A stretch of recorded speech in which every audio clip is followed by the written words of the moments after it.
Seri. Halo, halo. Assalamualaikum warahmatullahi wabarakatuh. Waalaikumsalam Halo, warahmatullahi wabarakatuh. wabarakatuh. Waduh, sepi sekali ya sepertinya ya. Karena asik malam minggu kah? Sepertinya iya. Tanggal muda, Kak. Oh Pada malam iya, mingguan.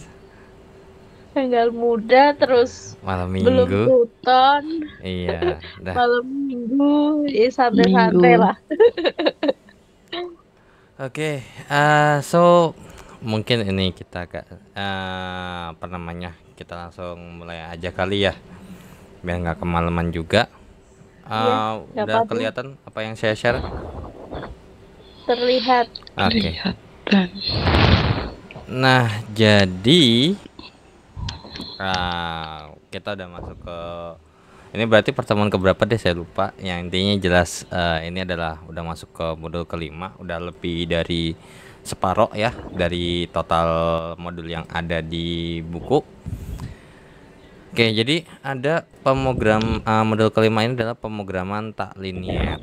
Nah, yang dimana sebenarnya mungkin kayak kalau misalnya apa namanya tak linier itu berarti tidak pangkat satu ya, pangkat 2, pangkat 3. Nah, itu adalah termasuk yang tak linier. Kalau linier kan yang kayak misalnya SPLDV lah, misalnya sistem persamaan linier dua variabel itu pangkat tertingginya adalah pangkat satu ya. Namanya pangkat variabel pangkat mempunyai pangkat tertingginya adalah pangkat satu. Nah, jadi di sini mungkin preview dulu aja ya secara keseluruhan terkait dengan yang namanya pemrograman tak linear. Jadi ada dua kegiatan belajar, yaitu adalah pemrograman tak linear satu variabel. Berarti cuma ada satu variabel, terus pangkatnya itu paling kecil adalah pangkat 2 harusnya, karena walaupun mungkin paling kecil satu atau mungkin nggak ada, tapi yang jelas pangkat tertingginya itu enggak lah tidak satu, paling tertingginya bisa dua ataupun lebih. Nah, oke, so di sini ada contohnya adalah ya fungsi objektif dan fungsi kendala yang contohnya mungkin di sini ada nih. Oke, mungkin saya bikin satu ini aja kali ya. Nah, ada fungsi objektif yang nggak linier. Nah, kenapa nggak linier? Karena kalau dilihat di sini ada dua variabel sebenarnya. Cuman variabel pangkat tertingginya itu ada di X2, yaitu adalah pangkat tertingginya adalah 2. Nah, sedangkan kalau misalnya kita lihat daripada fungsi kendalanya, alias yang di bawah gitu ya. Oke, itu dulu bentar ya. Nah, kalau yang di mana? Yang di ke fungsi kendalanya itu sendiri paling tinggi itu pangkatnya pangkat satu gitu ya. Oke. Pangkat satu, kemudian di sini ada dua variabel ya, sesuai dengan ada X1 di sini, ada X2 juga di sini. Oke, wait dulu bentar. Ini daripada saya capek-capek. Oke, jadi di sini contohnya ya kayak ini. Kalau kenapa nggak linear? Karena di sini ada pangkat 2, pangkat tertingginya. Terus kemudian kalau di sini linear karena apa?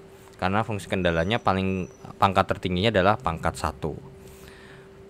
Oke, kemudian ada juga nih fungsi kendala sama fungsi objektifnya itu juga sama-sama tak linear, alias pangkat tertingginya itu nggak cuma satu, melainkan lebih daripada satu. Nah, contohnya ini nih, ada X1, X2. Nah, kemudian di sini kenapa nggak linear ya? Karena kalau dilihat ya di sini ada 1 per X1 yang kalau misalnya mungkin ini disederhanakan gitu ya, atau mungkin kita hitung dengan penjumlahan pecahan, itu kan berarti nanti bawahnya semuanya variabelnya adalah X1 ya. X1. Terus yang 13-nya itu jadinya nanti 13 X1 kuadrat. ya. Oke, kemudian untuk si fungsi kendalanya sendiri.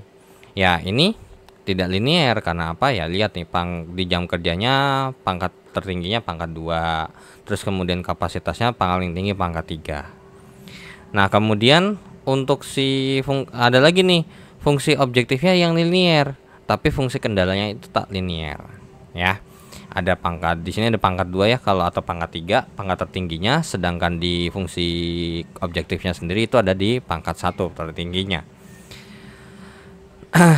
Oke, jadi sebenarnya yang nggak jauh berbeda dengan pemrograman linear pada umumnya, kayak apa namanya, untuk memaksimumkan atau meminimumkan gitu ya.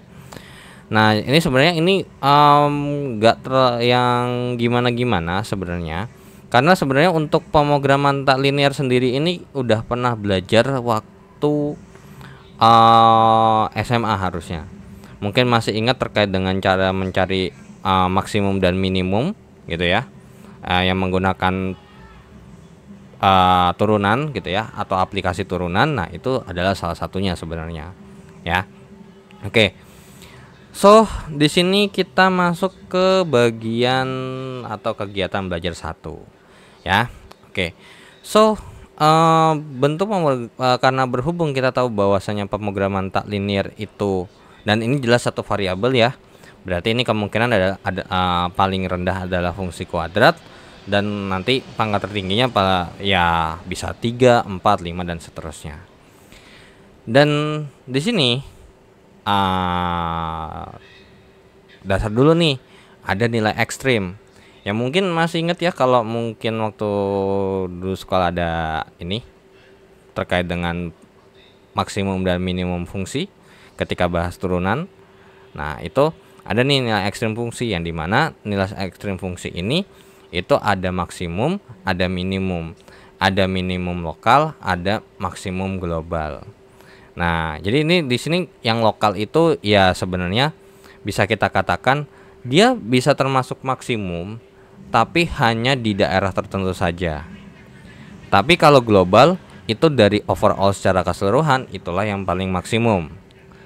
Begitu juga untuk yang minimum, ada lokal, ada global. Nah, kalau dari sini kita bandingkan di antara ketiga ini, yang paling minimum kan adalah yang di bagian sini.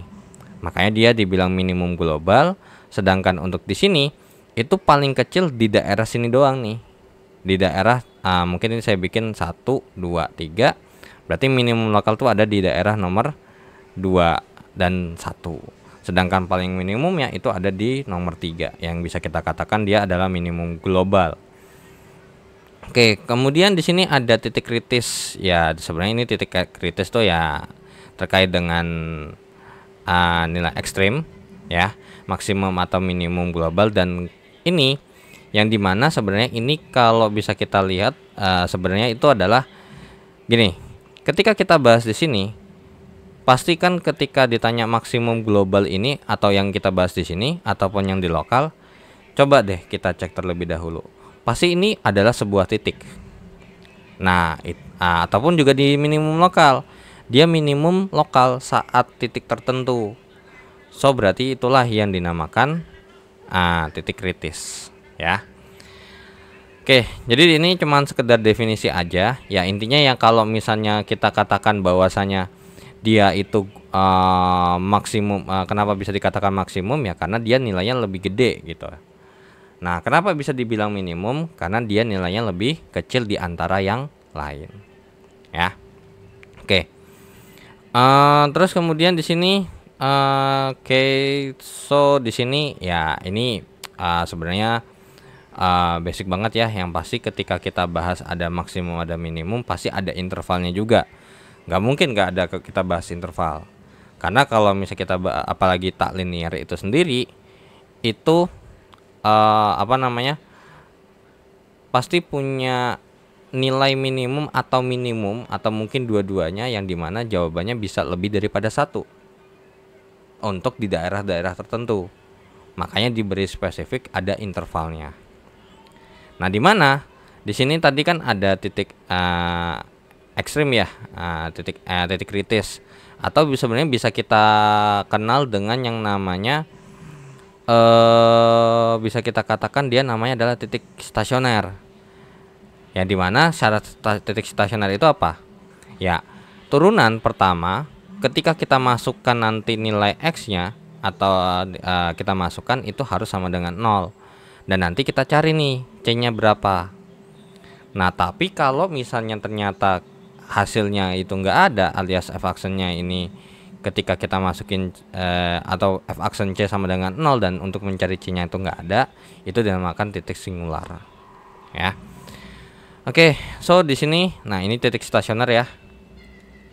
Nah, titik stasioner nanti tinggal dicek nih, ya kan?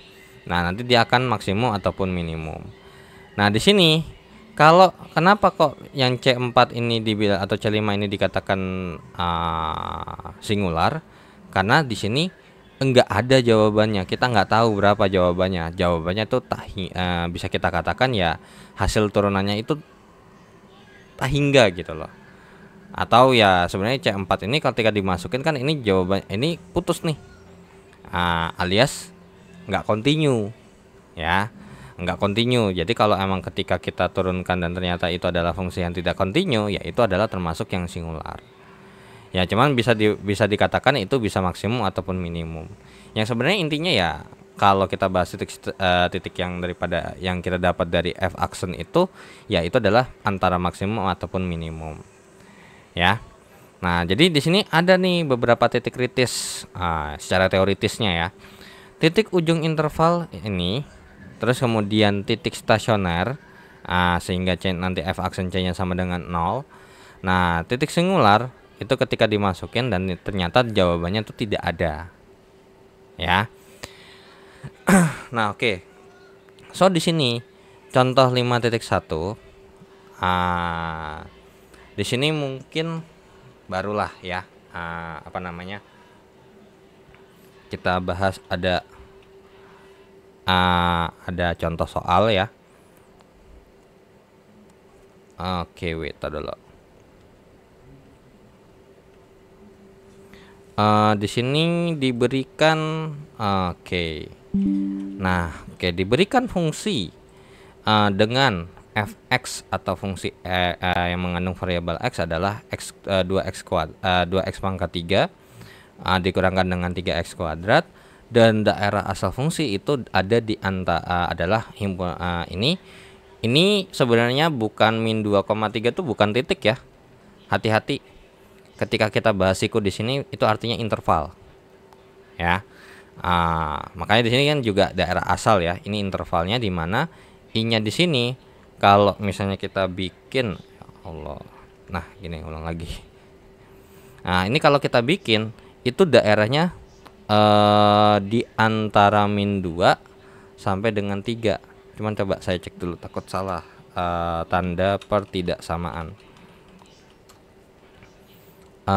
Which karena ada simbolnya tersendiri biasanya nih.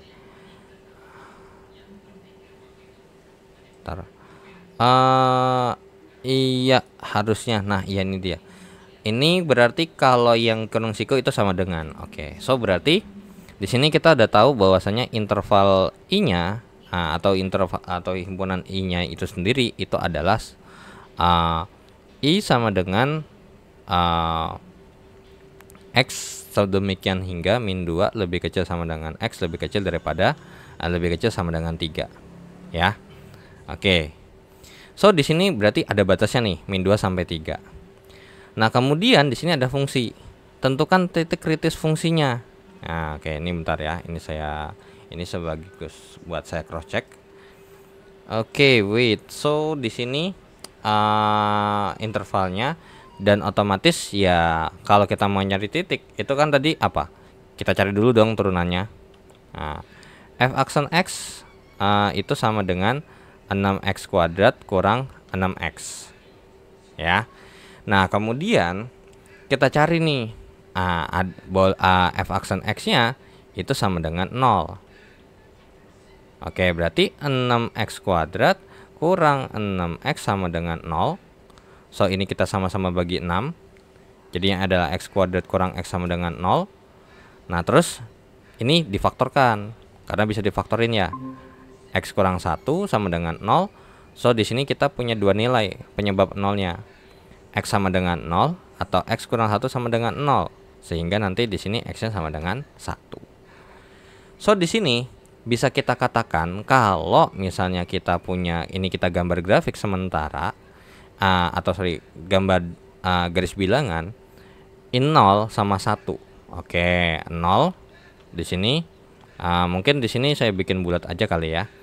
0 sama 1. Nah, sedangkan di daerah birunya itu paling mentok di sini. Ini min 2. Di sini paling mentok 3. So dengan begitu bisa kita katakan kalau ditanya, kan ditanya titik kritisnya doang ya. Oke, ya udah, kalau titik kritis doang udah kejawab. Yang dimana titik kritisnya itu adalah ya apa yang ada di sini, apa yang ada di garis bilangan. Karena apa, nanti ketika kita kalau misalnya apalagi ada interval seperti ini, kita harus ngecek kan. Misalnya kita cek nih F kalau dimasukin min 2 jawabannya adalah berapa?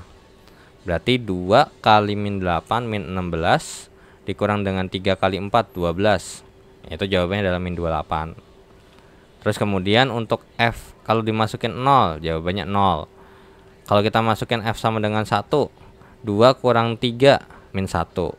Sedangkan kalau untuk F kalau kita masukin 3, itu jawabannya adalah 2 kali 27 kurang 3 kali 9. 54 kurang 27. Nah, jawabannya adalah 27. Sehingga dari sini bisa kita katakan ya ini adalah maksimum. Ini titik adalah nilai maksimumnya ya. Alias ini adalah maksimum global bisa kita katakan untuk di rentang ini ya. Atau mungkin kita bilang aja ini maksimum dan ini adalah yang minimum. Yang sebenarnya kalau misalnya emang kita mau cross check apakah benar gitu ya bahwasanya si X pangkat 3 ini paling kalau untuk di min 2 sampai 3 itu GeoGebra langsung ya. Oke, coba kita terlebih dahulu ini metode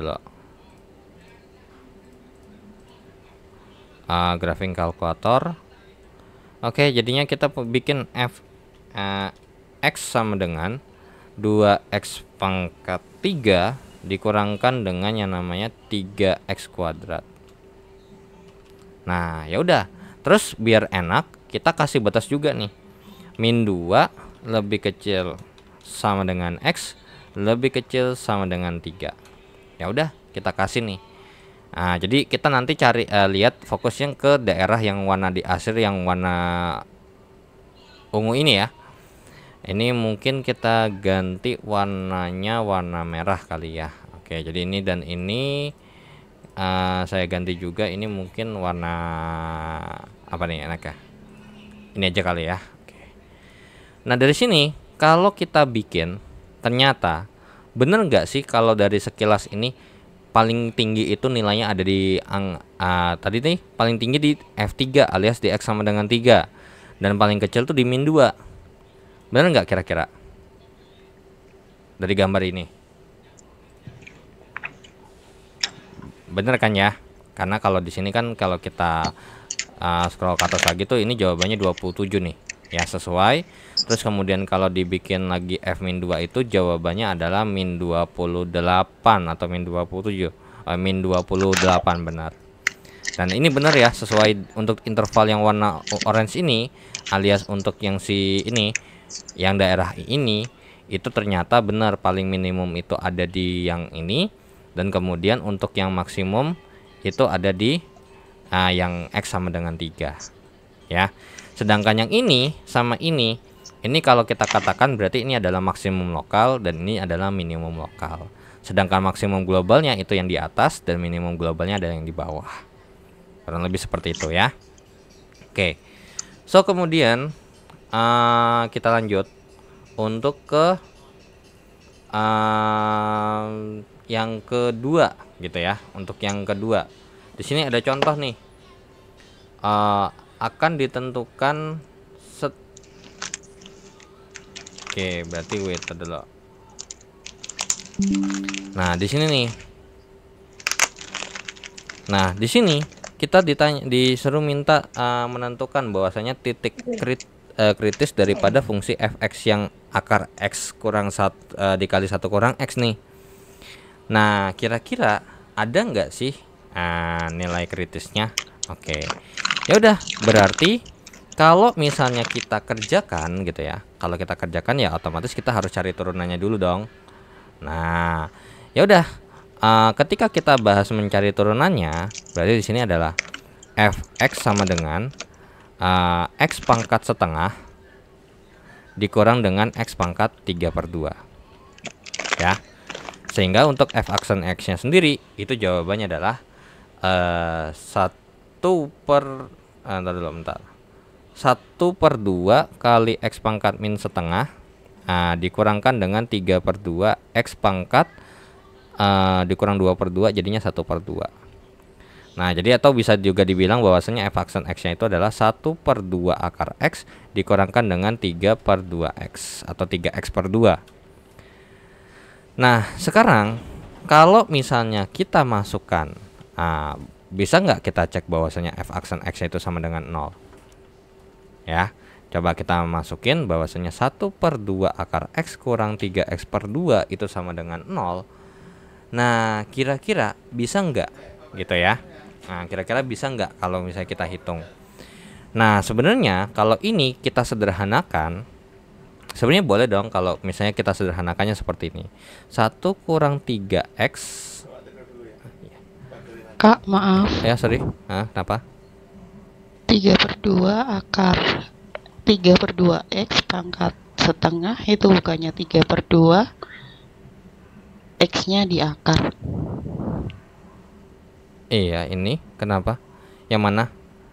Wait, bentar, yang mana? 3/2 yang x pangkat setengah. ini. X-nya kan pangkat setengah. Oh iya, sorry. Iya, ini sorry. Ini 3 akar x ya. Oke, jadi 3 akar x. Ini juga 3 akar x. Kemudian ini kalau misalnya kita bikin jadi 2 akar x kan jadinya adalah 1 kurang 3x gitu ya. Sama-sama dikali akar x ya di bawahnya ya. Sama dengan 0.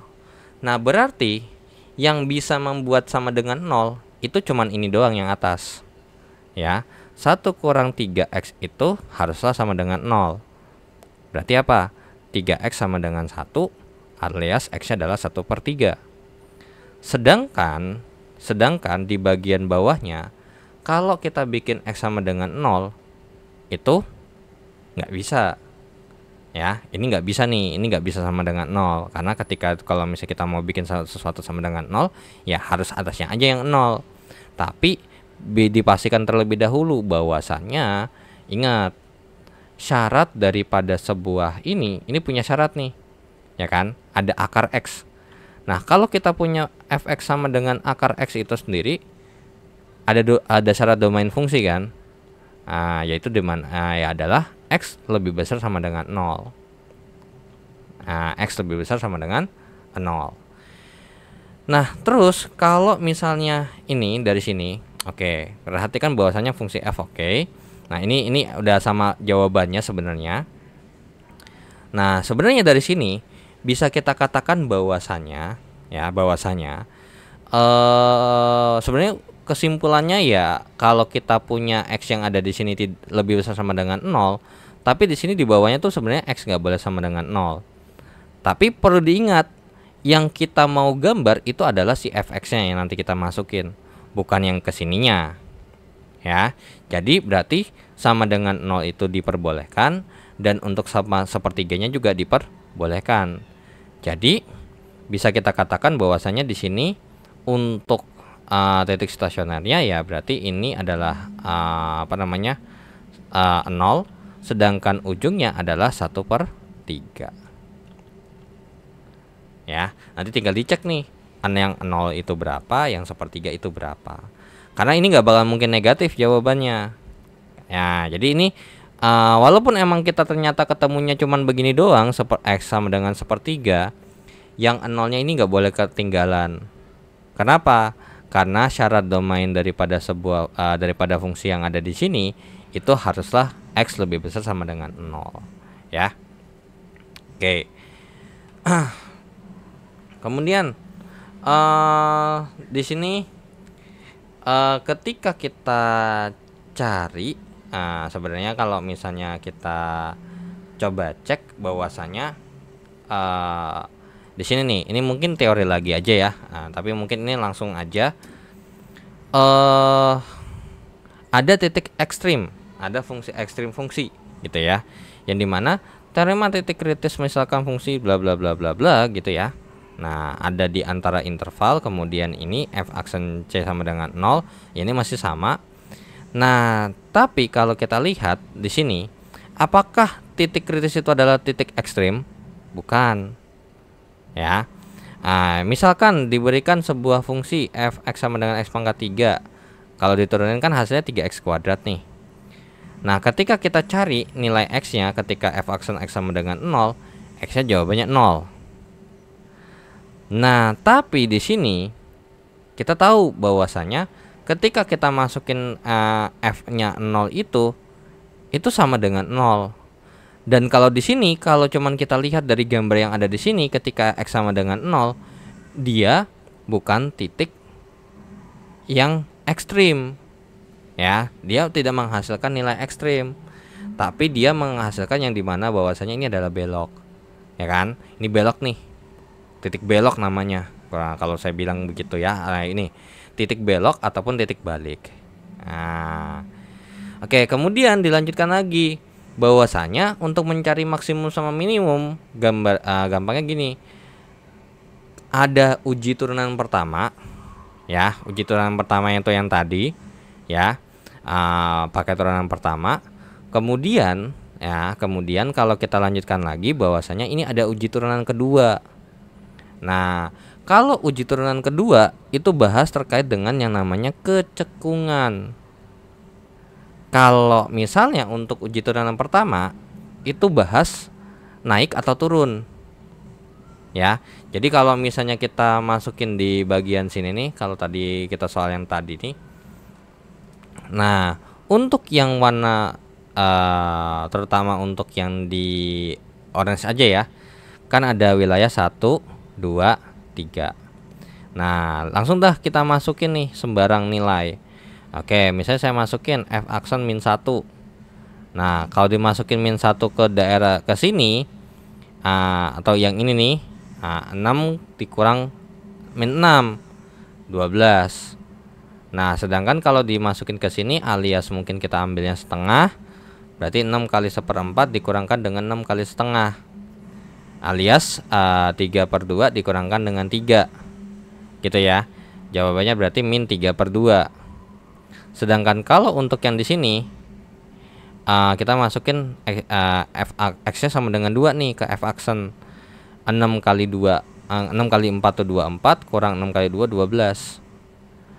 Nah, kalau misalnya f aksen x itu lebih kecil daripada 0 gitu ya, maka dia ini gambarnya dia turun. Sedangkan kalau f aksen x-nya itu lebih besar daripada 0, maka dia naik. So, dari sini bisa kita katakan bahwasanya ini dia naik gitu ya. Kemudian turun, kemudian naik lagi. Dan sebenarnya tadi bisa kita cross check nih dari sini. Bener nggak kalimat yang ada di atas? Untuk di daerah sebelah kirinya yang 0 itu dia gambarnya naik. Sedangkan dari 0 ke 1 dia gambarnya turun. Nah, sedangkan untuk yang lebih daripada 1 dia akan terus naik. Ya. Nah, tapi kalau semisal kita mau uji kecekungan, mungkin kita uji kecekungannya untuk gambar yang di sini aja ya, karena di sini juga udah ada gambar. Nanti kita cek dengan gambar juga. Nah, di sini kalau kita lanjutkan lagi uji keturunan kedua gitu ya, uji turunan kedua ya. Lanjut uji turunan kedua, berarti kita harus cari dulu nih f double aksen x-nya. Nah, ya udah, kita punya f aksen x-nya tuh ini. Kalau kita turunkan, hasilnya adalah 12x kurang 6. Nah, ya udah, kalau misalnya kita masukin sebenarnya gitu ya, f double aksen x-nya itu sama dengan 0, berarti 12x kurang 6 sama dengan 0, berarti X itu sama dengan 2. 1/2. 2 apa 1/2? 1/2 ya. 1/2. 1/2 ya. Nah, sekarang karena cuman ada satu nilai doang, ya kan berarti kalau kita gambar, kita gambar untuk yang di ini aja ya. Ini ada 1/2 nih. Nah, ada 2 wilayah.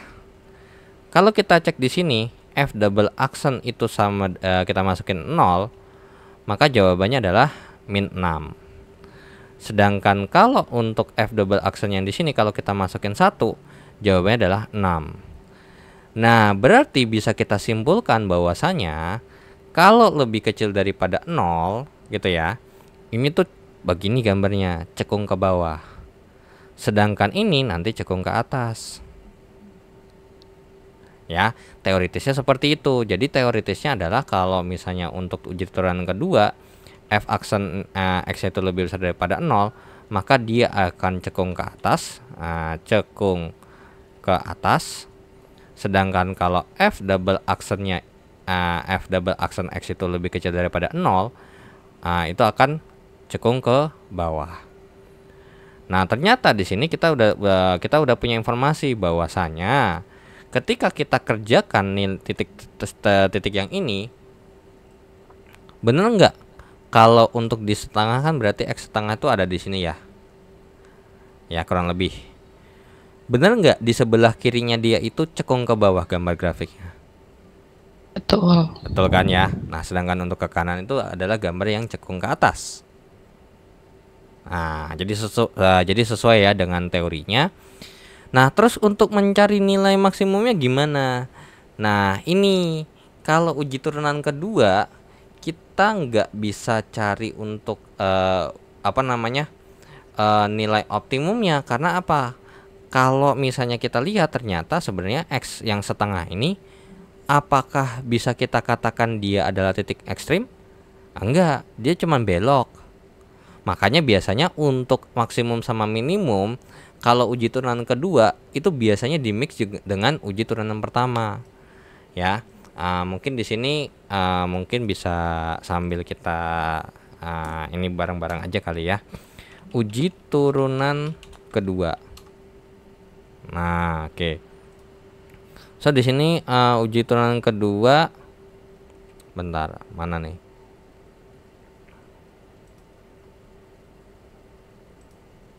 Bentar. Uji turunan kedua itu, bentar, ada nggak? Nah, ini nih ya.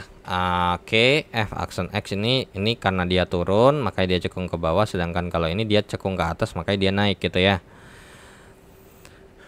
Oke. Nah, kalau misalnya kita bahas, udah gini aja. Jadi, kalau misalnya ternyata kita kerjakan ini untuk emang lebih ke dia bahas terkait dengan cekung aja. Dan nanti untuk kalau misalnya untuk maksimum sama minimum, biasanya kalau untuk maksimum sama minimum itu sendiri itu lebih ke pakai uji turunan pertama gitu ya. Coba tadi mana uji turunan kedua untuk menentukan maksimum dan minimum ya. So wait dulu.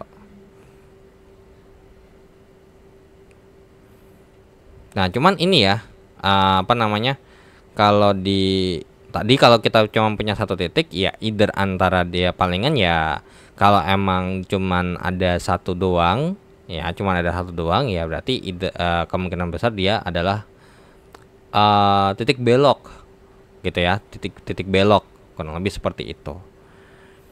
Ini uji turunan pertama ya.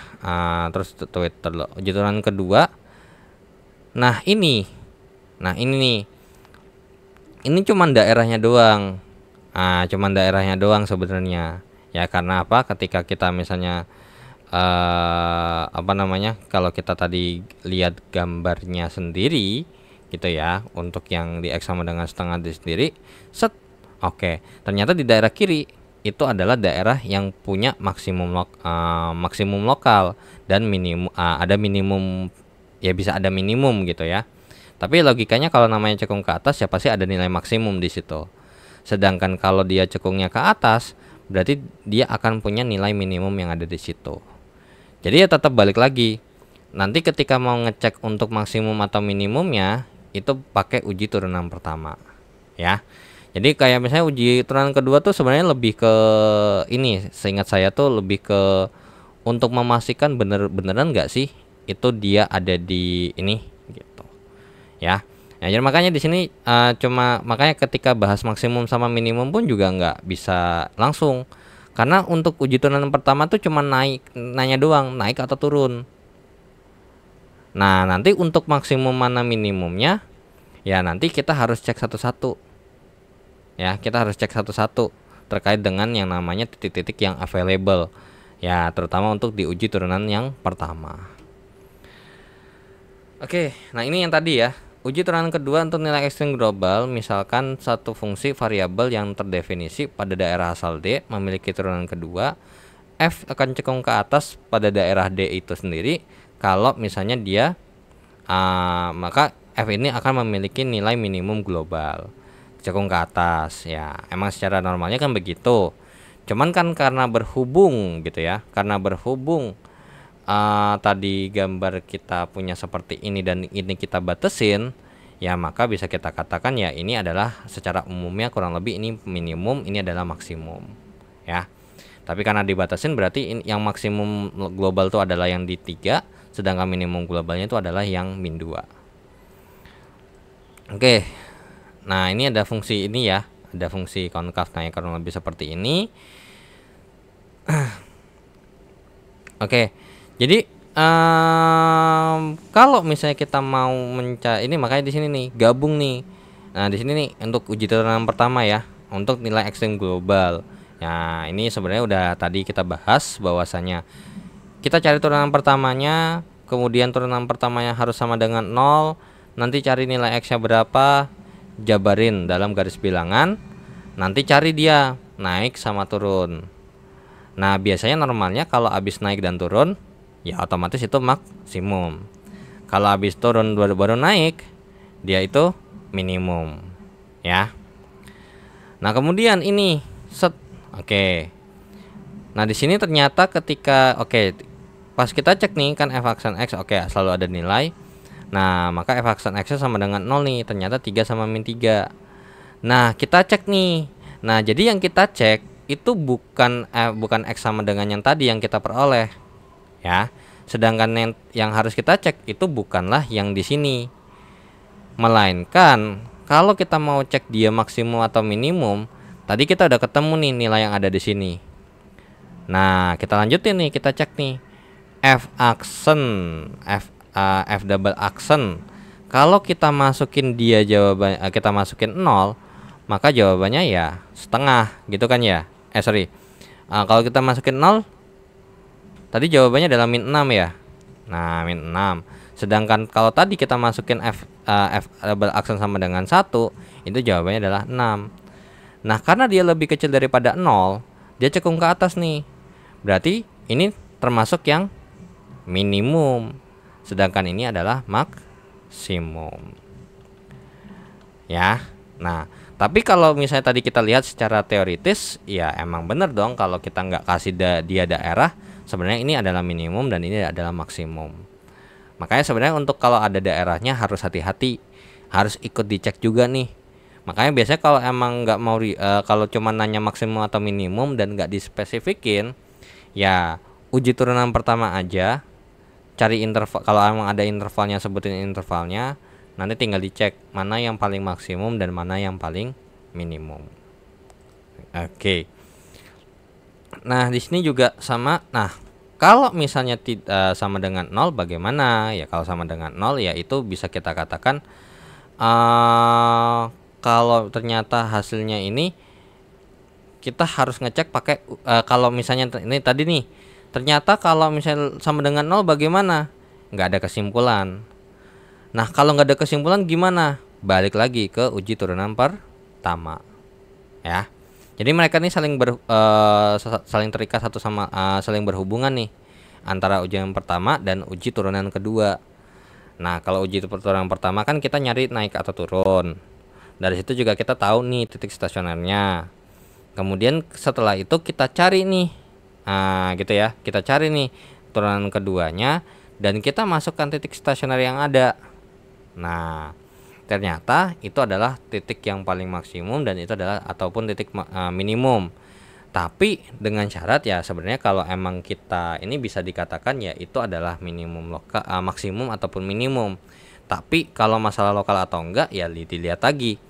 Kalau emang ternyata emang itu adalah paling maksimum ya berarti maksimum global kan jadi namanya. Oke, di sini untuk f action x ini kemudian dia turun. Nah, ini tadi ya yang tadi dibahas, yang di bagian sini habis dia naik terus turun itu berarti adalah maksimum. Sedangkan kalau habis dia turun terus naik itu dia minimum.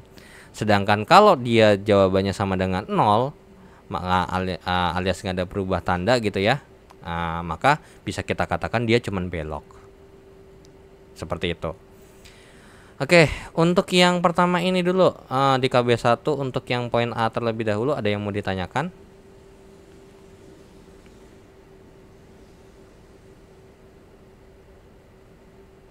Ada yang mau ditanyakan tidak? Masih aman. Masih aman? Oke, so mungkin langsung saya lanjut aja begitu kalau untuk si siapa? Ini. Nah, di sini barulah bahas secara analitik sebenarnya. Nah, cuman ya nggak jauh beda sih sama dari yang awal gitu ya, dari yang awal. Nah, kalau misalnya jadi ini sebenarnya gini. Tentukan x in ini yaitu dari titik stasioner ya, emang ya kayak tadi kan juga sama ya. Titik stasioner dulu ketika f aksen x sama dengan 0. Kemudian tentukan turunan keduanya.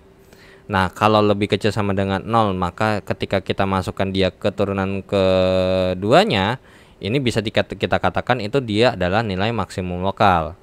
Nah, tapi kalau kita masukin titik stasioner ini ke turunan kedua dan hasilnya lebih besar daripada 0, ini adalah nilai minimum lokal. Nah, kalau sama dengan 0, maka kita harus kerjain pakai uji turunan pertama. Ya. Nah, ini juga sama nih titik stasionernya ini cekung ke atas ya, ini juga sama sebenarnya kalau mau pakai terkait dengan kecekungan ya. Kalau cekung ke atas berarti itu adalah cekung ke atas ya. Berarti begini, berarti minimum, sedangkan kalau cekung ke bawah ini adalah maksimum. Nah, kemudian ini turunan pertama ya ini sebenarnya kalau fungsi cekung ke bawah atau cekung ke atas, maka ini ya ini cuman penjelasan aja. Kalau emang bukan cekung ke atas atau cekung ke bawah ya pakai uji turunan pertama gitu ya, atau menentukan pakai limit seperti ini. Oke. So di sini ada contoh soal fx sama dengan x pangkat 4 kurang 2x pangkat 3 tambah 1 gitu ya. Kemudian kita cari turunan pertamanya, ya hasilnya adalah seperti ini. Dan ternyata ketika kita masukkan dia di kita cari ini penyebab x penyebab nolnya untuk turunan pertamanya, maka didapatkan 0 sama 3/2. Ya, di sini kita tahu bahwasanya ini kan 0, terus 2x kurang 3 sama dengan 0. Yang 3/2 ini dapat yang dari 2x kurang 3. Ya. Nah, kemudian ini langsung lanjut lagi nih uji turunan kedua. Nah, terus ketika kita masukin dia 0, maka ini jawabannya 0. Berarti skip dulu. Nah, kemudian kalau yang ini 3/2 ternyata dihasilkan 9. Nah, berarti dia kalau ini kalau positif dia cekung ke atas ya, cekung ke atas nih kalau lebih besar daripada 0. Cekung ke atas berarti ini adalah nilai minimum. Jadi 3/2 ini kemungkinan besar adalah nilai minimum nih, nilai minimum lokal. Nah, untuk yang 0 gimana? Kita cek turunan pertama. Ya, kita cek untuk turunan pertama. Nah, f aksen x-nya tadi segini. Nah, tadi dapat stasionernya adalah seperti ini. Kita bikin daerahnya. Ya. Nah, ada daerah yang untuk daerahnya sendiri sebenarnya bisa kita langsung cek bahwasanya ternyata nanti ini naik ataupun turun ya. Oke, coba deh. Tadi mungkin di sini set ini turunan pertamanya.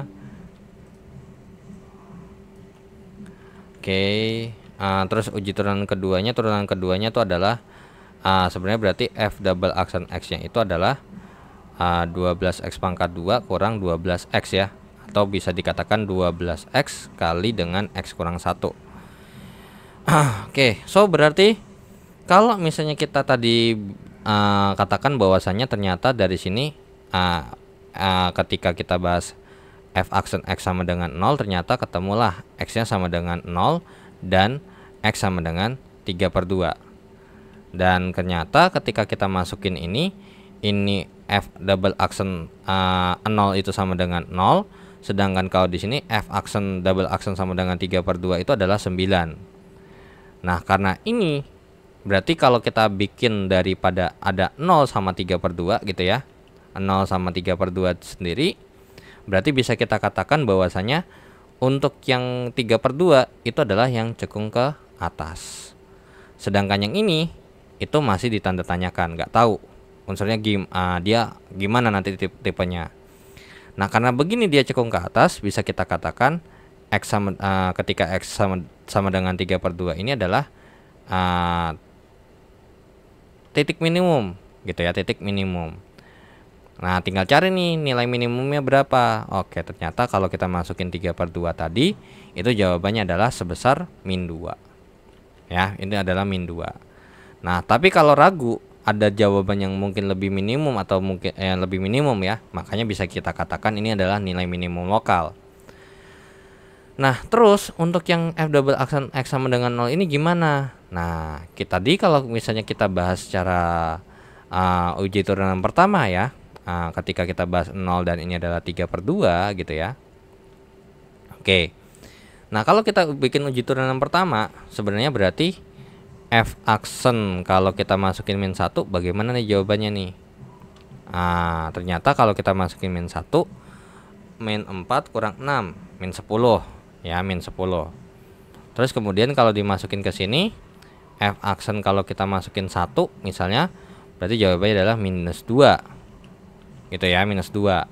Terus kalau dimasukin f aksen sama dengan 2, maka jawabannya 4 kali 8 32 kurang 6 kali 2 4 24, jawabannya 8. Nah, ternyata di sini kita memperoleh informasi bahwasanya di sini dia turun, kemudian dia turun, kemudian dia naik. Makanya di ini sesuai ya, ini titik minimum. Sedangkan di sini karena dia turun terus turun, maka sebenarnya kemungkinan besar ini harusnya titik belok. Ya. Oke. Nah, benar nih ternyata ya bahwasanya ini adalah titik belok. Nah, jadi kalau digambar tuh gambarnya seperti ini kurang lebih ya. Nah, jadinya 0,1 ini adalah titik belok. Oke. Nah, kalau misalnya mau lebih spesifik lagi, ya ini kan titik belok kalau turunan pertama kan. Nah, tadi kita tahu bahwasannya kalau kita cek pakai turunan kedua, ketika kita bahas penyebab nolnya, itu juga bisa dikatakan sebagai titik belok. Makanya di sini ketika dilanjutkan lagi, maka kita memperoleh untuk nilai x-nya itu sendiri, gitu ya. Untuk nilai x-nya itu sendiri, untuk ini kalau f double aksen x itu sama dengan 0, maka kita memperoleh ada 2x nih. Ternyata x-nya sama dengan 0, ya kan? Atau x-nya sama dengan 1. Ya udah, tinggal kita bikin aja nih. Set. Ketika kita bahas di sini ada 0 sama 1. Nah, ya udah. Ternyata kalau untuk yang 0 kita cek ternyata dia belok nih kalau uji turunan kedua dan uji turunan pertama. Nah, kalau uji turunan kedua kalau kita masukin ke sini, ketika dia masukin 1, ternyata dia juga belok. Karena apa? Karena f double aksen ini ketika dimasukin 1 itu hasilnya 0 ternyata. Maka bisa kita katakan x sama dengan 1 ini juga titik belok. Ya. Jadi di sini kita punya informasi bahwasannya atau dapat kita simpulkan bahwasannya seperti ini. Jadi ada titik belok atau daerah pembelokan yang dimana titik beloknya itu adalah 0, kalau dimasukin x nya sama dengan 0 berarti jawabannya adalah 1 ya kan? Dan kalau kita masukin X sama dengan 1 gitu ya. Nah, di sini juga tadi di sini apa namanya? X sama dengan 0 ini adalah titik belok. Kita konfirmasi ulang ya. Oke. So berarti kalau misalnya ketika kita masukin X sama dengan 1 kurang 1 0, ya ini jawabannya 1. Dan untuk titik ternyata titik ininya ternyata adanya titik minimum doang nih, titik minimum yang kemungkinan besar ini adalah minimum lokal, yang dimana terjadi ketika X sama dengan 3/2 dan hasilnya adalah min 2. Ya kalau gambarnya kurang lebih seperti ini. Nah sesuai dong ya kan, kalau misalnya kita bahas, oh oke ternyata bener nih, dia belok ketika X yang sama dengan ini, dan ini adalah bisa kita katakan oke, ini adalah cekung ke bawah dan ini adalah cekung ke atas, berarti ada peralihan di situ. Nah seperti itu ya. Nah kalau masalah PTL berkendala, ya kalau ada kendala ya nggak ada masalah sebenarnya. So berarti kalau ada batasan, ya kalau ada batasan yang tadi mungkin ini soalnya sama nggak? Oh beda. Nah kalau misalnya ternyata ada batasan, berarti ya kita harus ikutin batasannya nih. Ya jadi titik kritisnya itu sebenarnya ini nggak harus turunan kedua, turunan pertama aja cukup. Jadi sebenarnya itu ini mirip kayak ketika bahas yang tadi di awal, yang di poin contoh soal yang ada di sub materi A gitu ya, atau subbab A. Oke, kemudian di sini ya maksimum atau minimum, ya ini fungsinya pecahan. Kemudian dimasukin, ya ini tinggal dicek aja, dan ternyata benar ya. Di sini ternyata titik kritisnya ada 1 2 sama 8, 1 2 sama 8. 8 ini adalah maksimum, sedangkan untuk yang kedua ini adalah minimum, dan ini adalah untuk 1 sama dengan 5 ya bukan ya. Bukan minimum ataupun bukan maksimum, karena kita juga nggak tahu nih ini apakah nanti dia belok langsung turun ke bawah ataupun dia lanjut ke atas ya. Oke, kemudian ini ya ini masih sama dengan yang tadi di atas sebenarnya. Bentar. Oke, ntar dulu, ini contoh 5.7, mana contoh 5.7?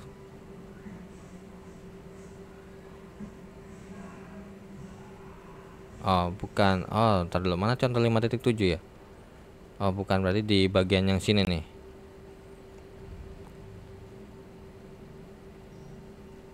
Mana contoh 5.7? Oh ini nih, yang ini. Nah satu yang tadi itu kan nggak bisa jadi sebagai penilaian kan, atau dia bukan maksimal ataupun minimum. Di sini dijelasin bahwasanya oke, kalau dimasukin ini sehingga bukan lagi titik ujung interval, sehingga ini tidak terdefinisi. Ya sebenarnya ini cuman sekedar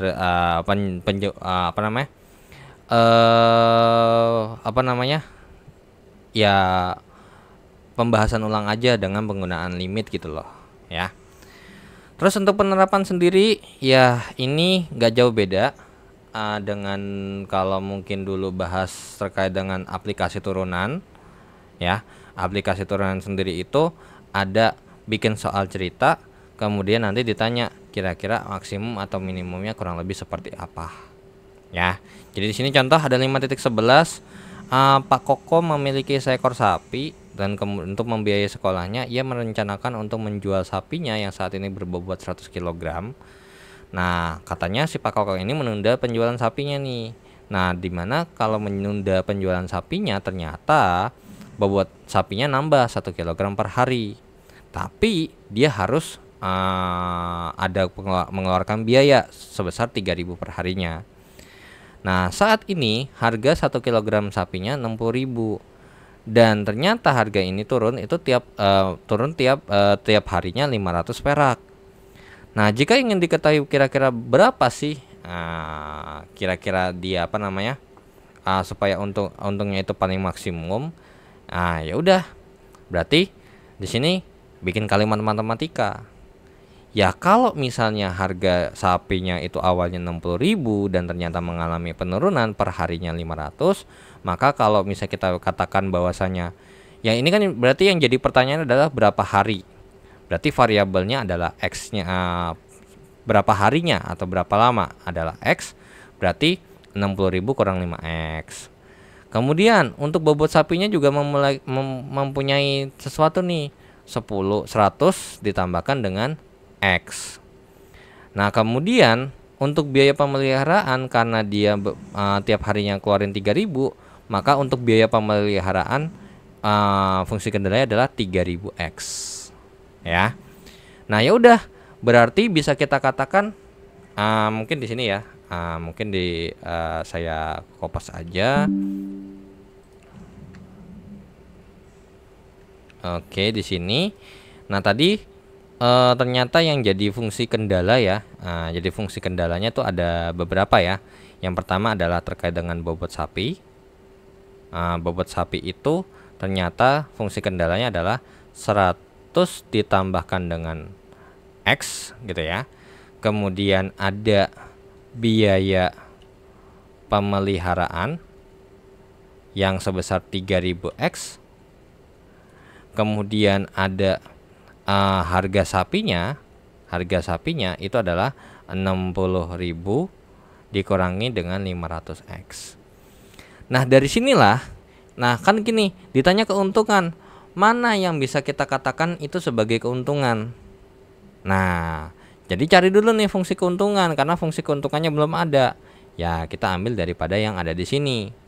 Nah karena berarti keuntungannya adalah ya apa namanya? Oke, diperhatikan ya bahwasannya hati-hati ketika kan gini ya, keuntungan itu kan berarti pendapatan dikurangi dengan pengeluaran. Nah untuk pendapatan sendiri itu didapat dari harga penjualan sapi. Tapi perlu diperhatikan bahwasanya sapi yang dibahas harga jualnya ini itu per kilo. Berarti pendapatannya adalah berapa bobot sapinya dikalikan berapa harganya per kilogramnya. Jadi bisa kita katakan berarti ini adalah 100 ditambahkan dengan X dikalikan dengan 60.000 dikurangkan dengan 500X. Kemudian dikurangkan dengan biaya pengeluarannya apa? Pemeliharaan 3.000X. Nah kalau udah ya nanti ini udah langsung hasilnya aja ya. Berarti fungsi keuntungannya itu sendiri itu adalah minus 500X kuadrat tambah 7.000X. Oke. Kemudian ditambahkan dengan 6 juta. Ditambahkan dengan 6 juta. Ya udah, ini kita anggap dia X gitu ya, ZX. Berarti kalau kita mau cari ya Z aksen X sama dengan 0, berarti min 500X kuadrat tambah 7.000X ditambah dengan 6 juta, itu harus sama dengan 0. Ini sama-sama saya bagi minus 500 atau boleh yang sebenarnya itu bagi nggak ada ya, adanya tuh kali min 1/1500. Jadi ini adalah X kuadrat, ini dikurangkan dengan 7.000 dibagi dengan 500, berarti 70 bagi 5, ini 1, 20, 14, jadi 14X. Kemudian ditambahin dengan ini berarti 60.000 dibagi dengan 15, 60 dibagi dengan 15 itu sendiri, itu adalah 60 dibagi dengan 5, berarti 14 ya. Oke, sorry. Wait dulu. 12 Kak. Oh ya 12. 12 berarti di ini min 12 itu 60 1 2 3. Ya udah, tinggal cari nih.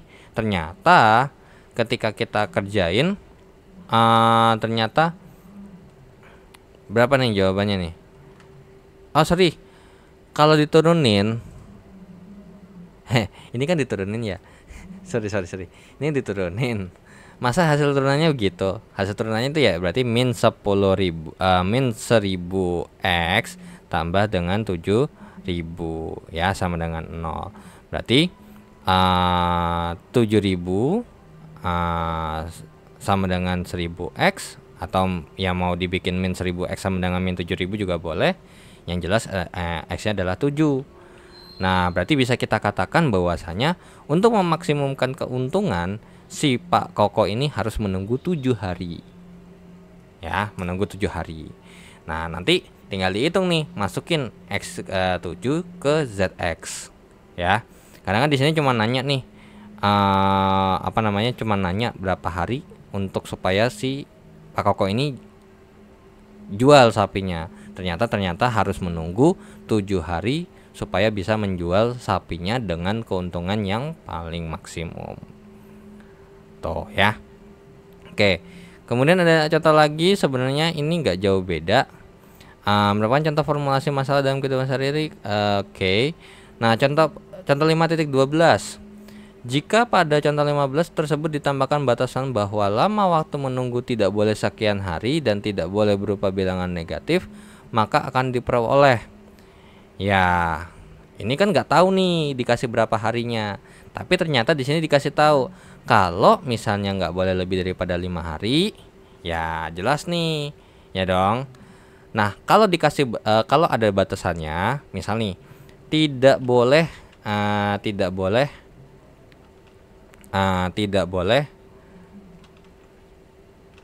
lebih dari 5 hari. Nah, ternyata 7 hari ini kan udah lewat batas nih. Ya udah, berarti kita paksa intervalnya adalah paling kecil tuh 0, paling gede tuh 5. Nanti tinggal dicek nih, mana yang nanti paling maksimum. Ya, nanti tinggal cek aja. Ceknya 2, ya kan? Ketika nanti Z sama dengan 0 itu nanti berapa, dan Z sama dengan 5. Ketika X-nya sama dengan 5 itu berapa. Terus kemudian kalau tidak boleh lebih dari 10 hari. Ya, sebenarnya ini boleh dicek ulang ya. Mungkin ini 0, ini 10, dan ini 7. Nah, nanti boleh nih dicek nih untuk Z0. Terus kemudian nanti Z7. Kemudian nanti sama Z10. Nanti di mana yang paling maksimum? Bisa jadi ketika pakainya 10 hari malah jauh lebih untung gitu. Ya. Oke. Ini untuk ya sebenarnya kan 7 ini kan termasuk ya dasar yang ada di sini. Ya harus jawabannya 7 nih. Cuman kalau emang mau memastikan ya tinggal dicek ulang aja, nggak apa-apa ya.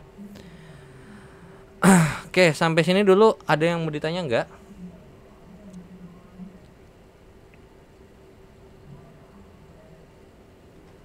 Ada yang mau ditanya nggak? Lanjut Kak. Lanjut aja. Oke. Nah, di sini sebenarnya kalau tadi kan kita bahas bahwasannya nih ada metode lain nih untuk menyelesaikan PTL ya secara analitik. Tadi kan kita kerjanya secara analitik tuh ya kan, pakai F aksen, terus habis itu F double aksen. Nanti kita cek dia cekung ke atas, cekung ke bawah, naik ke atas, naik ke atau turun ke bawah gitu ya. Hampir saya mau nyebut naik ke bawah ya. Oke, turun ke bawah, nanti baru ketemu nih maksimumnya mana, minimumnya mana. Nah, kalau di sini ada metode hampiran. Ntar dulu. Kalau hampiran mungkin nggak tahu ya. Metode hampiran itu kalau dalam apa namanya? Oh, apa itu hampiran? Soalnya taksiran ya, berarti ya bisa kita katakan taksiran atau metode taksiran. Nah, ada metode bagi 2. Nah, sebenarnya kalau metode bagi 2 itu sebenarnya kan gini. Dasar dalam mengerjakan turunan itu adalah limit. Nah, limit itu sendiri kalau kita bahas limit gitu ya. Limit aljabar mungkin ya. Nah, kalau kita bahas limit aljabar sendiri itu kan sebenarnya secara konseptual gitu ya. Atau konsep limit deh, coba. Konsep limit fungsi. Nah, kalau misalnya nah kayak gini nih. Secara definisi adalah apa? Dari kita cari nih nilai-nilai dan masukin ke dalam sebuah fungsi itu dan cari dengan X sembarang sampai dengan X mendekati nilai tertentu. Jadi misalnya nih kayak ternyata di sini X mendekati 2 misalnya. Ya berarti lebih kecil 2 sama lebih besar 2. Nanti dicek sama satu-satu. Itu yang namanya metode bagi 2 ya. Nah, kurang lebih seperti itu. Nih, nanti gambarnya itu kurang lebih seperti ini ya. Oke, ada A, nanti ini ternyata kayak yang satu lebih besar, nanti yang satu lagi lebih kecil. Nah, cuman nggak sesimpel itu sebenarnya. Cuman serupanya kayak gitu. Oke, so di sini misalnya kita punya GX. Nah, sebenarnya ini nggak ada soalnya nggak sih? Oke, ini ada soalnya nih. Misalkan fungsi dimaksimumkan adalah ini. Diperoleh turunan pertamanya ini dan turunan keduanya adalah ini. Dan ternyata ketika dimasukin untuk yang di bagian sini nih. Nah, ini kok kenapa bisa dibilang cekung ke bawah? Kenapa dia bisa bilang lebih kecil daripada 0? Ya, karena kalau kita bikin ini adalah sebuah fungsinya, ini adalah fungsi kuadrat yang ini harusnya nih, ini adalah fungsi yang nanti dia bernilai negatif gitu. Ya, selalu negatif lah bisa kita katakan sebenarnya. Karena kalau lihat nih di sini nih, kita masukin nilai X berapapun, emang iya hasil kuadrat itu positif. Tapi kalau kita lihat dari depannya, min 6 dikali dengan positif, dan di sini hasilnya positif juga, maka di sesuatu yang positif, apalagi ini double, hasilnya kalau dikali kan hasilnya positif nih. Nah, kemudian dikali dengan sesuatu yang negatif, ya pasti hasilnya adalah negatif. Ya kan? Negatifnya adalah lebih kecil daripada 0. Nah, kemudian di sini ada penetapan bahwasanya ini ada epsilon. Coba kita cek dulu. Diberikan inisialisasi adalah diberikan fungsi cekung ke bawah F dan kemudian pilih ini yang cukup kecil. Nah, karena ini cekungnya ke bawah ya emang sesuai juga dengan ini. Kalau cekung ke atas ya berarti harusnya ini lebih kecil daripada 0. Nah, tapi ya harus pakainya yang cukup kecil ya, jangan sampai cuma 0,1 gitu ya. Nah, melainkan 0,0001 ya, mungkin 10 pangkat min 3, 10 pangkat min 4 gitu ya. Nah, kemudian kita cek nih untuk fungsi turunan pertamanya ya. Tentukan ini interval nih. Intervalnya pakai tuh uji turunan pertama. Nah, kalau udah ya ternyata ketemu nih untuk min 1 sampai 1. Nah, disinilah kita bisa bilang oh ini A-nya, ini B-nya. Nah, di antara A sama B-nya ini, kalau misalnya kita bagi 2 sama rata, maka tengah-tengahnya itu 0. Ya, tengah-tengahnya kan 0, ya alias bagi 2 tuh. Nah, kemudian karena B kurang A ini adalah 2 dan ternyata 2 ini lebih besar daripada 2 kali. Karena di sini dicek nih. Jika B kurang A lebih kecil daripada 2 epsilon, maka proses dihentikan. Kalau kebalik, ya berarti harusnya dilanjutkan dengan memperbaharui interval. Nah, karena ini F aksen C atau F aksen 0 nya lebih besar daripada 0, maka nilai ganti nilai A menjadi 0. Ya, karena kan ini karena lebih besar ya. Nah, untuk memperbarui ada aturannya. Jika kalau dimasukin nilai C yang tadi nilai C di sini nih, nilai C yang ada di sini itu dimasukin lebih besar 0, maka nilai A-nya diganti dengan C. Dan nanti balik lagi ke titik tengah intervalnya. Kalau lebih kecil daripada 0, maka yang diganti itu bukan A, melainkan yang diganti adalah B. Baru balik lagi. Nah, tapi kalau sama dengan 0, ya udah, berarti itulah titik optimumnya. Nah, karena ini lebih besar, maka yang diganti adalah A-nya. Berarti A-nya diganti jadi 0 alias diganti dengan nilai C-nya itu sendiri dan B-nya tetap. Kemudian balik lagi ke tahap ketiga. Ganti lagi nih. Kalau tadi itu adalah C yang ke-1, sekarang C yang kedua. A-nya 0, B-nya itu 1. Berarti ketemu dong. Nilai bagi 2 yang baru itu adalah setengah. Dan seterusnya nanti dilanjutkan lagi. Ya kurang lebih seperti ini nanti kalau dicek. Itu literasi pertama nih, K-nya 0. Kita pertama, iterasi pertama itu atau yang paling awal itu kita punya A-nya min 1. Kalau dimasukin hasilnya 44. Nah, kalau B-nya 1 dan dimasukin ke turunan pertama B-nya, kalau dimasukin B-nya min 40. Dan C-nya ini belum ada nih. C-nya udah ada nih karena 0. Kemudian untuk B kurang A-nya adalah 2. Nah, karena berhubung ini 2 lebih besar daripada ini, maka dilanjutkan untuk memperbaiki interval. Yang dimana dilakukan, oke, ternyata ketika kita masukin ternyata F aksennya 0, ternyata nih C-nya kan 0. Oke, ganti A-nya jadi 0. Ganti C yang ada di sini. Set, oke. Ternyata 2 min 40. Dan ternyata ketika kita masukin, oke. Ya udah, bagaimana dengan B kurang A? Nah, B kurang A ini B kurang A, B kurang A, 1 kurang 0. Jawabannya 1. Gitu ya. Nah, 1 itu lebih besar daripada 2 kali daripada epsilon 0-nya. Karena kan epsilon 0 ini tuh lebih kecil ya, jauh lebih kecil. Nah, dilanjutkan lagi ke ngecek nih bagaimana dengan nilai C-nya 0,5. Ternyata minus. Karena lebih kecil daripada 0, maka nilai B-nya nanti diganti. Nah, nanti ternyata setelah ketemu bla bla bla bla bla bla bla bla bla, maka ternyata F aksen C-nya di sini jawabannya kan mendekati 0 nih. Ya kan? Nah, karena sudah dia mendekati 0, maka kita finish dia. Maka dapat disimpulkan bahwasanya A-nya itu adalah 0,07 sekian, kemudian untuk B-nya itu sekian, dan untuk C-nya itu adalah sekian. Yang sebenarnya ini nanti jawabannya ya beda-beda tipis lah, kurang lebih seperti itu. Ya. Oke. Nah, terus habis itu pakai metode Newton. Nah, ini kalau metode Newton itu dia lebih pakai ke mendekati pakai persamaan garis lurus kalau kita lihat di sini. Ya, ya sama dengan GX. Yang dimana nanti X-nya berapa sama dengan X ini berarti X, kalau I-nya 1 ya berarti X2 sama dengan X1 dikurangkan dengan G ketika dimasukin 0 dan ini. Yang ini biasanya pakai tabel nih. Biasanya pakai tabel nanti ujungnya. Kurang lebih seperti ini kan, benar. Oke, ada contoh nih.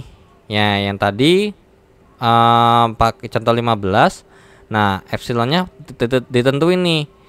Nah, ternyata untuk memilih titik awalnya sendiri ya sebenarnya bebas. Kalau misalnya ya sekiranya aja deh gitu. Ya. Nah, ya udah di sini milihnya sama dengan 1 nih. Nah, lanjutkan lagi, hitung F aksen XI sama F double aksennya. Makanya ketika di sini ya ketika di literasi yang paling awal kita milih sama dengan 1 dan kita masukin.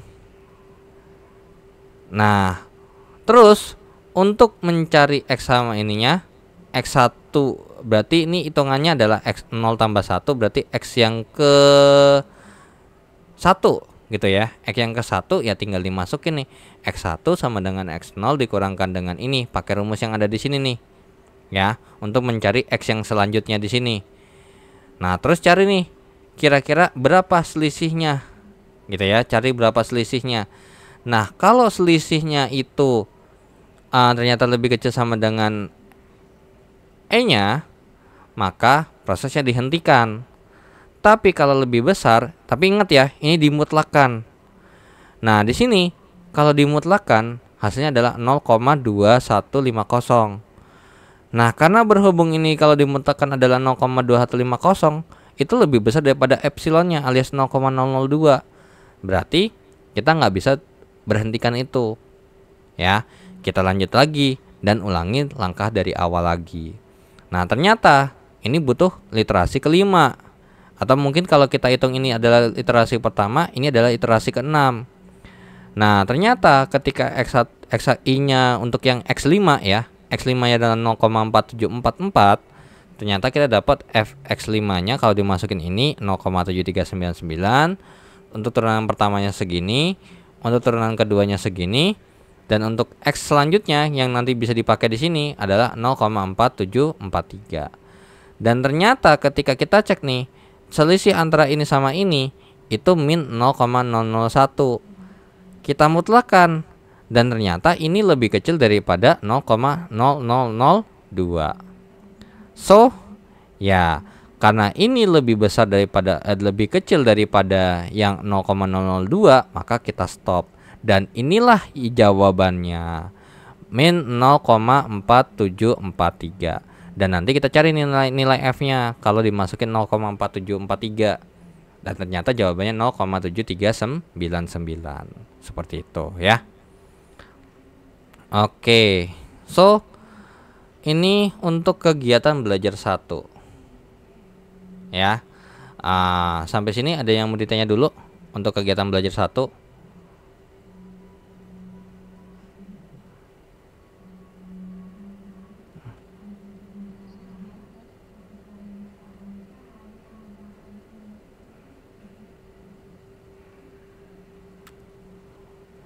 Ada yang mau ditanya dulu untuk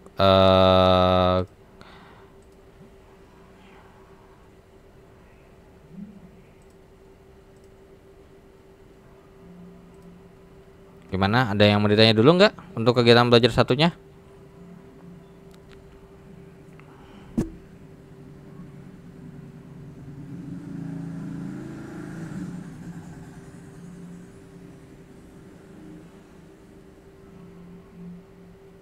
Si aman, Kak.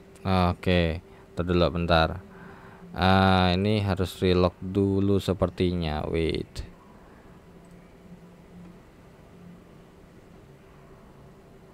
Ini saya close dulu deh. Tadi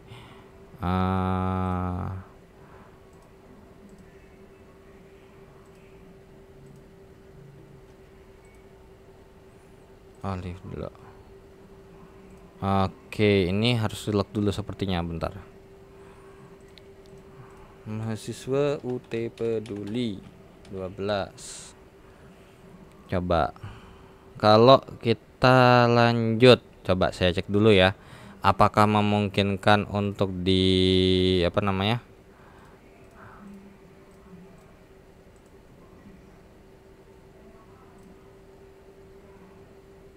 Apakah memungkinkan untuk dibahas di KB2-nya? Bentar dulu. Oke, sorry. Ini dia. Tadi untuk KB2 berarti halamannya bentar. Untuk N5 di KB2 itu sendiri halaman 38.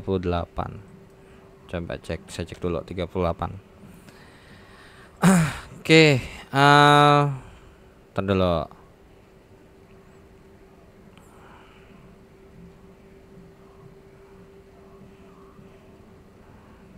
Sebenarnya ini agak ribetnya sih ya, atau cincin Newton. Wait dulu.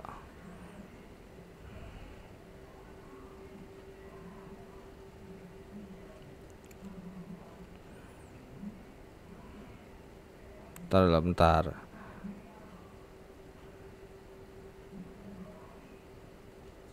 Ya, ini saran saya sih mendingan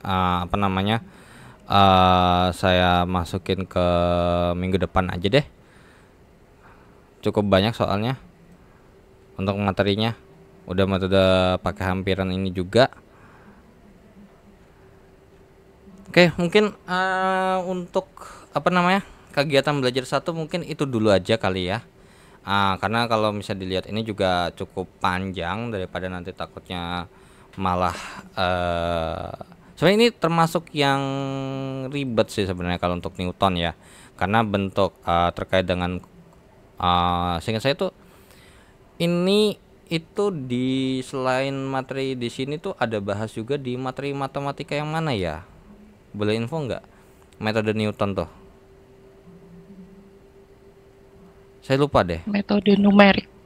Nah itu, nah masalahnya ini coba mungkin gini ya, untuk apa sih namanya, untuk yang di kegiatan belajar kedua mungkin bakal saya coba pahami terlebih dahulu, karena ini untuk metode Newton sendiri ini kan metode numerik, yang dimana sebenarnya untuk metode numerik sendiri itu kan juga apa sih namanya, saya nggak terlalu ngedalamin ya. Cuman kalau di sini kita lihat ternyata ini bisa pakai solver juga, GRG non-linear ya. Cuman apa namanya, eh kalau misalnya kita lihat ini sebenarnya mungkin lebih enak pakai solver, bisa nggak sih? 413. Iya sih sebenarnya ini bisa pakai solver langsung sebenarnya. Cuman ini metode cara panjang itu lumayan menyulitkan gitu, karena saya sendiri nggak terlalu ngedalemin terkait dengan ini. Jadi mungkin ini minggu depan, tapi kalau emang mungkin nggak, saya bingung atau mungkin nggak dapat untuk ngajarinnya gimana, mungkin diskusi aja sih kalau memang nanti ada gitu. Jadi kemungkinan besar antara nanti akan didiskusikan di sini atau di Meet, atau mungkin diskusi di grup aja gitu. Karena kalau dilihat sebenarnya ini bisa kita kerjain pakai solver sebenarnya. Ya, kita kerjain pakai solver. Cuman kita biasanya kan pakai simplex LP tuh. Nah, ini kita kerjanya pakai GRG linear sebenarnya. Ya. Jadi sebenarnya ini, kalau di sini juga sebenarnya kalau kita lihat, ntar dulu, ntar. Kalau di sini dilihat untuk di latihannya sendiri, jawabannya panjang gitu. Jawabnya panjang. Sedangkan kalau emang esai, wow, lumayan juga gitu loh. Maksudnya untuk perhitungannya seperti ini. Apalagi kalau misalnya kalau kita lihat ini nih, pakai metode, belum lagi disuruh pakai metode gradien gitu ya, dan lain sebagainya. Iya benar. Oke, karena ada yang ini, yakin nggak ada yang mau ditanya terlebih dahulu? Ini Mbak, Tanya di grup aja besok ya, Kak. apa? Tanya di grup aja besok, coba. Iya paling nggak, soalnya gini, kan kalau dilihat ya mungkin sekilas dulu aja kali ya. Kalau misalnya udah sampai ke pakai analisis matematika, mungkin saya nggak bisa nggak bisa bantu banyak gitu, karena di sini untuk metode operasional di sini, riset operasional ini, sebenarnya saya ngebantunya mungkin di beberapa part aja gitu ya. Iya. Jadi palingan mungkin di kayak mungkin goal programming, atau mungkin yang tidak terlalu sampai ke teknik matematisnya, kayak mungkin metode Newton atau atau apapun itu ya. Mungkin antara nanti kita diskusikan di grup kalau nanti mungkin tuton udah mulai gitu ya, atau mungkin ya nanti ya sekilas-sekilas aja lah bahasnya gitu ya. Oke, so dengan begitu saya akhiri dulu ya untuk pertemuan kali ini. Sorry mungkin untuk yang kegiatan belajar kedua mungkin ya kalau dibahas hari ini pun juga, kalau emang bisa pun juga nggak yakin keburu, karena juga udah jam setengah 12 juga. Takutnya nanti malah jam 12 lewat. Dan dengan begitu saya ucapkan terima kasih bagi yang sudah join di forum diskusi kali ini. Kurang lebihnya mohon maaf. Semoga ilmu yang saya sharing itu bermanfaat. Dan dengan begitu saya izin pamit. Wassalamualaikum warahmatullahi wabarakatuh. Selamat malam, selamat beristirahat. Terima kasih, Kak. Iya, terima kasih kembali.